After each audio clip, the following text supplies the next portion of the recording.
turn to English.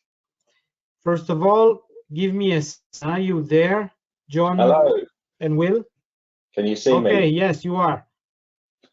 Hi, thank you. Shall I Yes, start? yes. Okay, hopefully you can see So my... I and we hope that you could at least follow a little bit through the English slides of the previous speakers.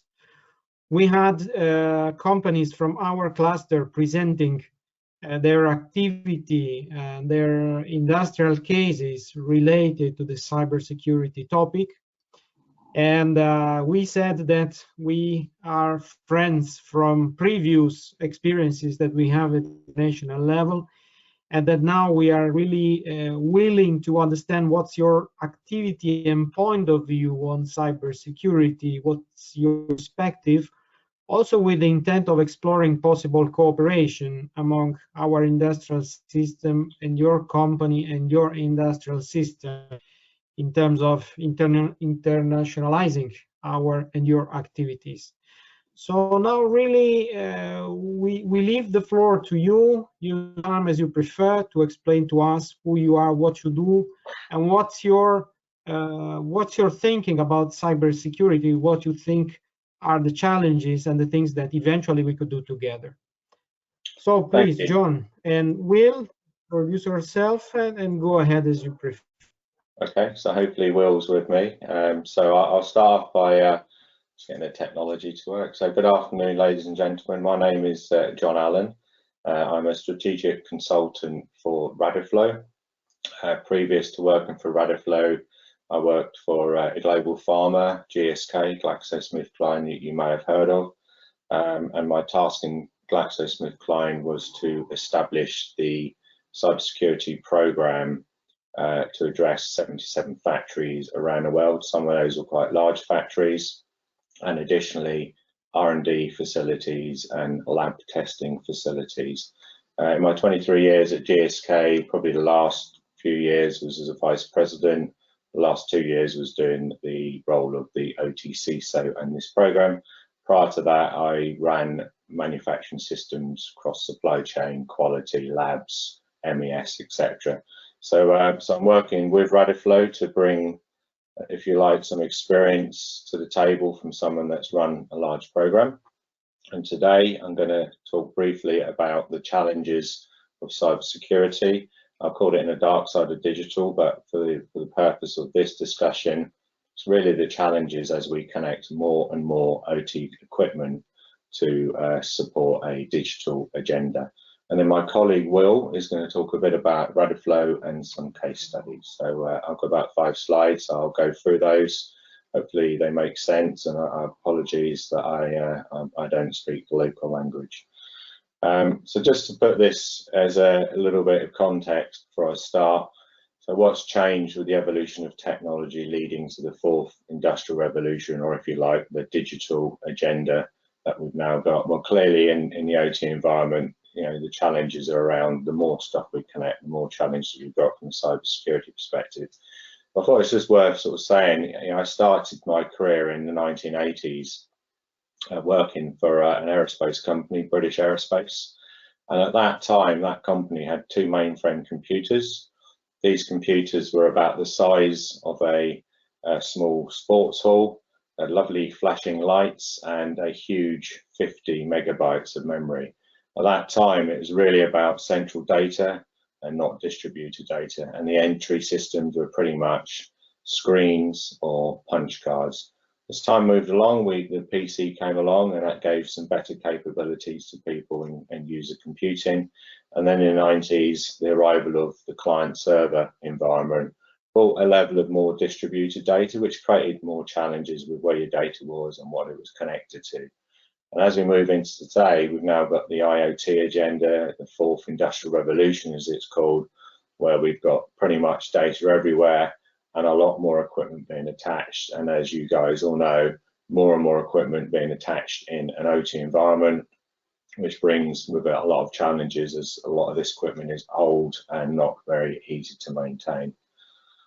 So the drivers behind this program of the digital world have really been around regulations are changing, require more evidence of connected data and process, performance in the company, how quickly can you get a product through your shop floor, quality management, and even being a modern employer who wants to work for a company that only uses punch cards.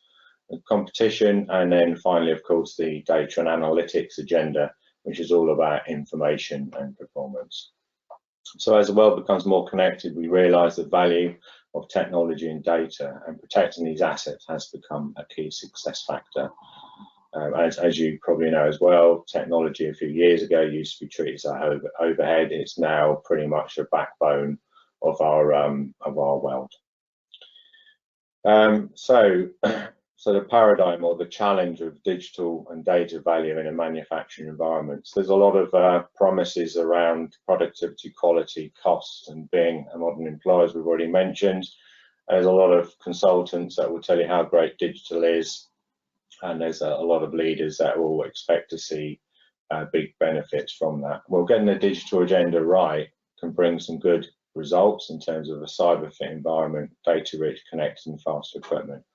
But think of an analogy where you take a turbocharged engine and put it in a car that's 30 years old, but you don't actually update the tyres and the brakes and the electronics in that car. That's pretty much a car crash coming your way. So from a digital agenda and a cyber agenda, it's really important to get the foundations that underpin your digital journey correct.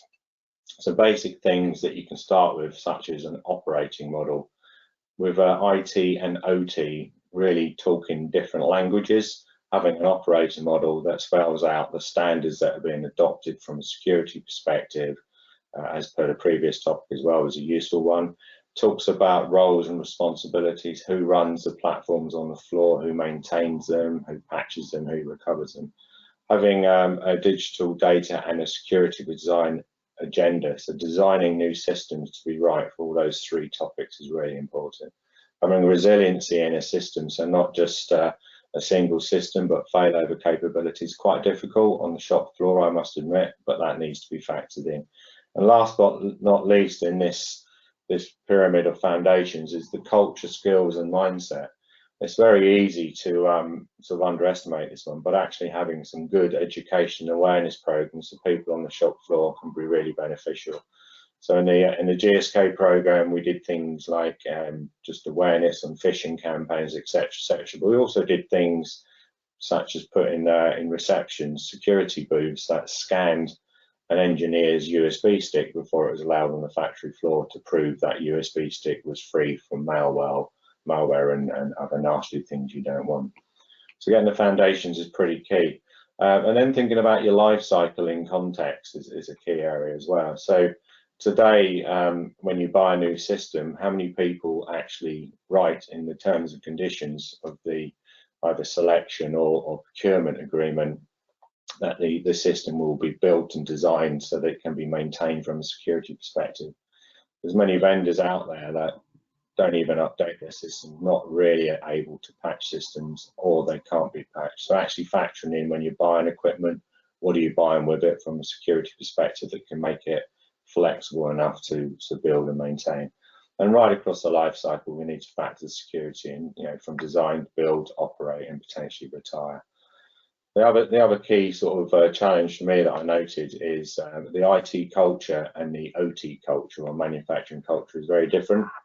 So typically what you'll find is IT will talk about keeping things current, it's very structured, it's very technology biased, doesn't really understand business process too well, and tries to operate in an agile development environment. And that's usually where a lot of the sponsorship comes from. When you move into a manufacturing environment, they really talk about safety, quality, productivity, cost of goods, real-time manufacturing, and a long life cycle. So it's quite a key factor is to recognise that, first of all, if you've got a CISO sponsoring the program, that CISO needs a business partner in engineering, and they need to work together to try and find the common language that will help change how an engineer or somebody that maintains a shop floor system thinks about cybersecurity and brings it as part of their regular work. So digital value probably brings big value and success, but actually having robust foundations and cybersecurity skills in people, process, and technology must all be factored in. I think the bottom of my screen's got chopped off. Sorry about that. So finding the right balance in a digitally ambitious environment. So this is really a choice for a company depending on their appetite for risk. So a lot of companies may go into the digital agenda, a bit like the analogy of putting an engine in the car, and they don't think too much about foundations. So they're willing to take a risk. Other companies are a lot more not as tolerant to risk and need to look at it. So there's a few factors that are worth thinking about. So the cost of transformations in connecting your equipment in a digital agenda is probably in millions, but the cost of a data breach can be in billions. So for example, in 2017, Merck had an event where a non-Petra malware got into the system. Within 15 minutes, most of the factories were down, and at the end of that, 40,000 servers and PCs were effectively encrypted and destroyed. It took them a long time to recover. Some of their products couldn't be supplied. I couldn't get hepatitis B vaccination, and they finally settled for $1.4 billion. So other things in the foundation pretty much covered in the other slides: security, integrity, culture, etc., and design and rigorous oversight throughout it. So on the right here, this is a framework for cybersecurity. So what we did in GSK was we went out and we audited all of the sites. It took 8 weeks, which was pretty lightweight considering the number of sites, and it came up with a risk profile. And that risk profile then gave some perspective on, this is a big site, it's high risk, we need to do something.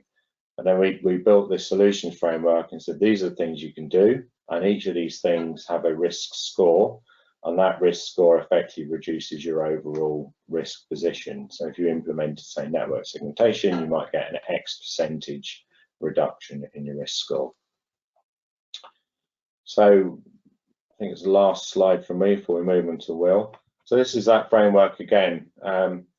There's a lot of things you can do in a cybersecurity program in your OT environment. Again, your balance of risk appetite and speed is key, but trying to do them all at once is a challenge. And I think one of the insights for me in GSK is we did a manual process, and that manual process for getting risk was valuable, but it was out of date within 1 day. So the ideal world would have been actually having some capabilities and tooling to help with that agenda, particularly around inventory and monitoring and intelligence. So the ability to see what you've got on your shop floor, know what your risks are based on current industry information, act on those risks. So taking a critical site and saying, I've got a risk, I'm going to do something, and then monitor continuously for changing threat intelligence of emerging risks.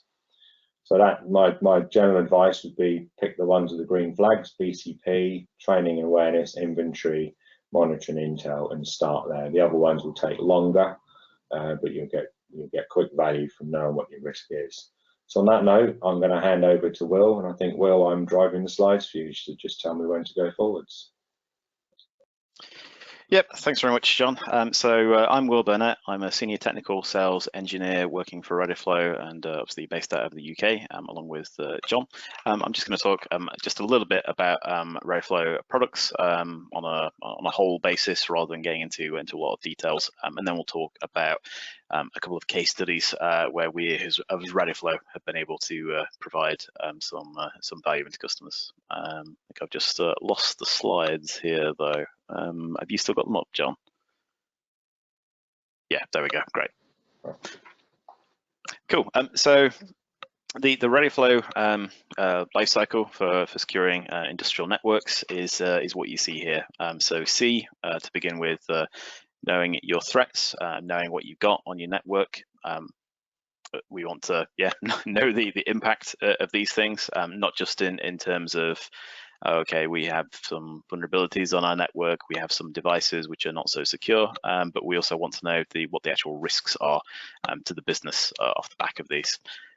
Finally, we then want to move on to act in order to go ahead and start securing the network against these threats that we now know about, but not just in a scattergun kind of way. We want to focus on the kind of controls that we can put in place that are going to reduce our risks most effectively in the most cost-efficient way. Finally, to bring it all together, we have the monitor piece, which sits at the center of this whole piece, which is just speaking to this whole process is, like many, is a continuous improvement cycle. So the more information we get from C, the more feeds into know, and then heads into act, and then we can use this to inform future acquisitions, future configuration changes, future process controls to implement, and the whole system starts to become more secure over time. Next slide, please, John. I don't want to talk too much about product. I've got quite a few slides about this ahead. I'd kind of rather focus on the case study side of things. But just to give a quick introduction to a few of the products that we have ICID, which is an IDS product, which is tuned for use in OT environments. We have Chiara, which is cyber industrial automated risk analysis. This is a risk engine which performs simulations of attacks on the network but without touching any devices on the network, so all happening inside of simulation, and this generates our risk scores that we can then work through in the rest of our process. We have ISEG, the security gateway, which is a hardware appliance providing security to 62443 zones for process separation actually inside of production networks. And finally, we have products like ISEN, which are our central managing piece, which bring everything together.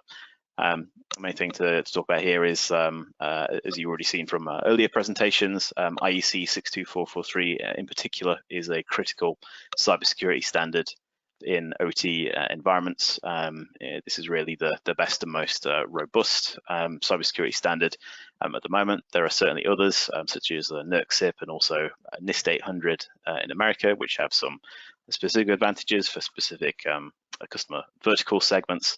But primarily across Europe, we're seeing that IEC 62443 is by far away the most popular standard, and hence this is what our products have been architected around. Next slide, please, John. Cool. When we talk about C on the network, we have some specific features that we want to enable. So this is really speaking to the fact that our products are designed for use in an OT environment. I think one of the problems that you can have when trying to secure an OT network is trying to treat it as an IT network, and this is what many companies have been doing for years. But having this shift in thinking and having products that are adjusted and adapted for the OT environment is really critical for this process. So some of the features you see here, such as, for instance, detecting PLC firmware and logic changes, these are the kinds of features that you're not going to see on the kind of IT scanning systems. You're going to see data flow information and things like this. So having products that are tuned for the OT environment is really critical. Next slide, please, John. So from the Radiflow point of view, no, it is really about knowing the risks. C obviously gives us visibility of the network, which is the first step to any kind of security. But once we know about what assets we have on the network, what the processes are, we're going to want to start securing those. We want to do this, again, not just by randomly enabling controls or doing what the engineers think might be the most effective. We want to use real metrics in order to decide, okay, based on the kind of groups that are going to attack us in our industry and us in our region, we know based on this, what the kind of attacks are most likely to look like, and therefore we know what control is going to be most effective to apply to this. And this is, again, key part of the Radiflow feature set, and also we want to do this in quite structured and metric way. So we have things like security level targets, security level achieved, risk postures, all of which can be defined within the software feature set and can be tuned to your specific environment. Next slide, please. Finally, ACT. Well, finally, we have monitor as well to bring things all together, but ACT is where we want to start applying these actual specific controls in the network. So ACT enables us to, before we actually start making changes, we can simulate within our software what the impact of these changes is likely to look like, so we can see on an overall basis what our risk reduction is going to look like, and then feed that back overall into the process of monitoring. So next slide again, please, John. And this is where we're sort of bringing everything together with Radiflow. So all of the information from the IDS system, which is scanning the network, all the information from our risk analysis engine, all this comes together when we integrate back to SOC, Security Operations Center, and enable engineers to respond in real time to the kind of alerts that are coming up on the OT network. Have the full context of all the risks that are present within that network, and then make the best decisions in order to keep the system running going forwards, and also to reduce our risks over time. So next slide again. So a couple of case studies that we've got. So I'll just talk briefly about packaging manufacturer. This is a large company based in Europe with a few sites in America. The context of this customer coming to us was they'd recently experienced some ransomware attacks, quite small in nature on specific sites, but something that they could see was trending upwards over time. It was becoming more frequent that they had to recover from these attacks. The customer is also, as many are, was struggling from a lack of resource in the particularly in the OT department. So not just in terms of cybersecurity, but in terms of actual system as engineers to keep their systems up and running. A lot of that process has been outsourced by the business over time as engineers have got older and retired. They've had less expertise on site. Finally, they'd been growing through acquisition, again, as many are, which has led them to have a very wide and diverse OT environment. So the kind of plant machinery that's operating in one factory will be completely different, even within the same country, to a plant just 50 miles down the road. So how Radiflow assists with this is with the C part of our solution. So just providing this visibility within a very short period of time of our tools being deployed, we're able to collect all this information and then feed it back into the business, particularly through the ServiceNow integration that we had, which was a key feature for the customer who has central management database for the IT side, and they wanted to mirror that within the OT side and use that same set of management tools to manage the network as a whole. So this was their first steps towards cybersecurity, and as time goes on, they'll continue to expand this and move along with the cycle. So next slide, please. Okay, so next one is food manufacturer. Again, international company with plants across the world. This is a slightly unusual example because this customer was actually able to skip the C part of the operation and move straight onto the Know and Act side. So they were able to selectively use Radiflow's tools and integrate them with the existing data sets that they have and data sources, and use this in a flexible way going forward. So context for this customer is that they had quite an advanced network already, and they already had converged IT and OT networking back in the year 2000.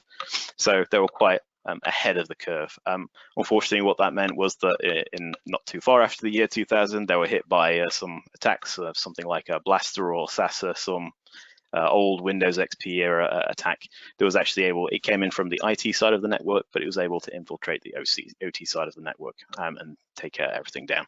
So from then they implemented segmentation. So again, back in 2005, this company was very advanced, but as time gone on, it's sort of, because they were ahead of the curve, they faced less attacks just by being the not the weakest animal in the herd, so to speak. So when that was no longer the case, as the world developed around them, they turned to Radiflow to help them look at the design of these networks with our tool set and see where the best improvements they could get for and improve the value for money from their investment in cybersecurity. Next slide, please. So finally, I've realized I'm just at time here. So very briefly, the plastic manufacturer. This was a case where we have a customer who's then gone through the whole process and is finally bringing everything together at the end with the monitor piece. So they have permanent deployments of our ISID IDS OT security system to several plants and increasing over time. And they have all this data sent back to a central location using our ISEM platform, which also feeds all this data back into the SOC. So the idea here is that all the information applied, and it can be fed back into a central location. And over time, the existing IT SOC that the customer had through the use of the tools was able to become more aware of the OT side and train up to that kind of thing, so they could take responsibility for OT security within the network as well as IT security. So that's the end of my my presentation. So yeah, final slide. Thank you. Thanks, Will. Back to you, Andre. Thank you very much. Thank you very much.